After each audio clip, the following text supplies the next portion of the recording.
L'érection de ce centre d'excellence répond à la vision du gouvernement, qui est véritablement de donner une formation réellement pointue et pratique à tous les apprenants, mais surtout un espace d'expression où toutes les intelligences vont converger pour pouvoir proposer des solutions aux problèmes de développement du Burkina. Et dans ce centre d'excellence, ce qui est mis en avant jusque-là, c'est tout ce qui est maladie vectorielle, notamment le palu, la dengue. Mais nous entendons faire de ce centre d'excellence un véritable centre d'émergence où nous aurons à former des compétences dans différentes disciplines.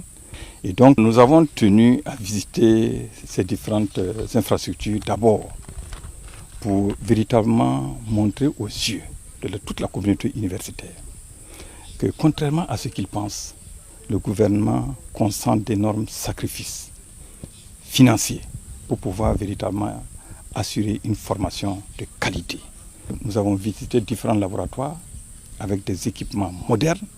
Et si je prends le cas de l'atelier de génie civil, je prends le cas de l'atelier de génie industriel, c'est vraiment des équipements de pointe.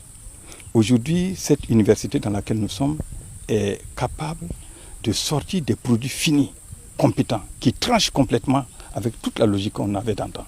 Aujourd'hui, vous avez remarqué que ces étudiants allient la théorie à la pratique à travers donc la manipulation d'un certain nombre d'équipements et de machines vraiment performantes. Donc pour nous, c'est un tournant décisif. Et ce que nous avons vu ici, c'est exactement la même vision que nous avons pour toutes les universités.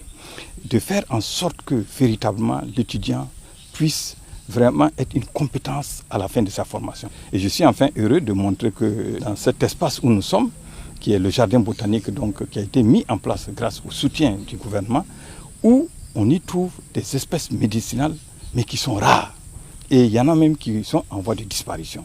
Donc c'est également un outil, non seulement de conservation de ces espèces, mais aussi un outil pédagogique pour pouvoir montrer aux étudiants donc, les différentes espèces que nous avons au Burkina, mais surtout les usages.